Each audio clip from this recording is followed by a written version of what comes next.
পশুর সঙ্গে এ কেমন নির্মমতা।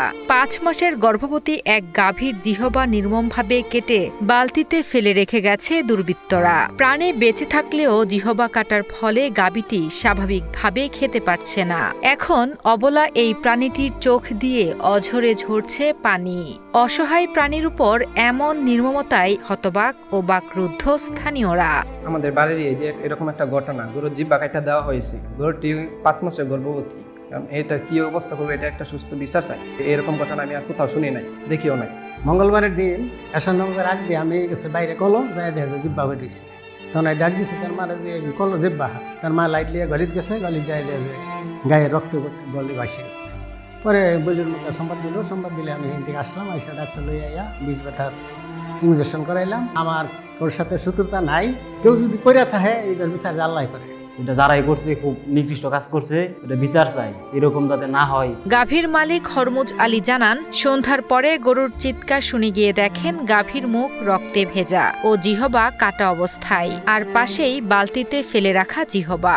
ঘটনাটি ঘটে গত 14 অক্টোবর সন্ধ্যার পর ময়মনসিংহের ত্রিশাল উপজেলার বৈলর ইউনিয়নের বৈলর নামাপাড়ায়। ঘটনার পর থেকে উপজেলা প্রাণী সম্পদ অফিস নিয়মিত গাভীটির খোঁজ রাখছে এবং প্রাণীটি যেন বেঁচে থাকতে পারে সেজন্য বিকল্প খাবারের ব্যবস্থাও করা হয়েছে।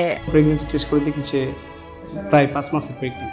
তো এই মুহূর্তে তো আর তাকে জবাই করা যায় না। সেই ক্ষেত্রে আমি আমাদের উপজেলা লাইভস্টক অফিসার ভেটেরিনারি সার্জনের সাথে পরামর্শ করি, প্লাস এটা ডিটেলস আপনার ভিডিও করে পাঠায়। স্যার আমাকে বললো যে তুমি ভালো একটা পেন কিলার এবং একটা অ্যান্টিবায়োটিক দাও, পরে সকালবেলা এসে দেখি। পরে সকালবেলা আমাদের ইউনো ম্যাডাম আছে, নাজদিন সুলতানা সরু ম্যাম, উনি আসছেন সরজমিনে এবং আমি সাথে ছিলাম। আয়সা খুব ভালো ওষুধ দিচ্ছেন এবং টোটাল ওষুধ গভর্নমেন্ট থেকে ফ্রি দিচ্ছেন, ভালো অ্যান্টিবায়োটিক দিচ্ছেন। এটা 5 থেকে 7 দিন ইউজ করতে পারছেন এবং আগের থেকে এখন গরুটা খাবার খাচ্ছে। সেকেন্ড ডে তো খাইতেই পারেন না, সেই জন্য আমরা তাকে স্যালাইন দেওয়া হয়েছে।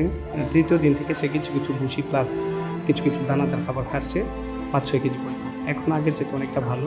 এদিকে 18 অক্টোবর সকালে ঘটনাস্থল পরিদর্শন করে ত্রিশাল উপজেলা নির্বাহী কর্মকর্তা আব্দুল্লাহ আল বাকিউল বারি জানান, গাভীটির প্রসবের আগ পর্যন্ত নিয়মিত দেখভাল করা হচ্ছে এবং এই অমানবিক ঘটনার সঙ্গে জড়িতদের শনাক্ত করে দ্রুত দৃষ্টান্তমূলক ব্যবস্থা নেওয়ার জন্য তদন্ত চলছে। আল্লাহ আমাদেরকে শ্রেষ্ঠ জীব হিসেবে তৈরি করেছেন মানবিকতার জন্য, কিন্তু আমরা যদি সাধারণ এরকম পশু পাখির প্রতি যদি আমাদের এরকম অমানবিকতা দেখাই, তাহলে আসলে মানুষ হিসেবে আমরা নিজেদেরকে পরিচয় দিতে পারি না। এটা একটা দুঃখজনক ঘটনা। আমরা চাই না এরকম আর কখনো ঘটনা ঘটুক। উপজেলা লাইভস্টক অফিস থেকে তাকে সব ধরনের সহযোগিতা করা হচ্ছে, চিকিৎসা সহ অন্যান্য যাবতীয় সহযোগিতা করা হচ্ছে। এরপরেও যদি উনি আমাদের কাছ থেকে অন্য কোনো সহযোগিতাও এক্সপেক্ট করেন, সেটাও আমরা চিন্তা করবো না কীভাবে করা যায়। আমি আজকে আসলাম, উনি সরজমিনে দেখে গেলাম, ওনার সাথে কথাও বললাম। আমাদের এই ফলো আপটা থাকবে, আমাদের এই লাইভস্টক অফিস থেকেও খোঁজখবর নিবে, আমিও তো নিচ্ছি।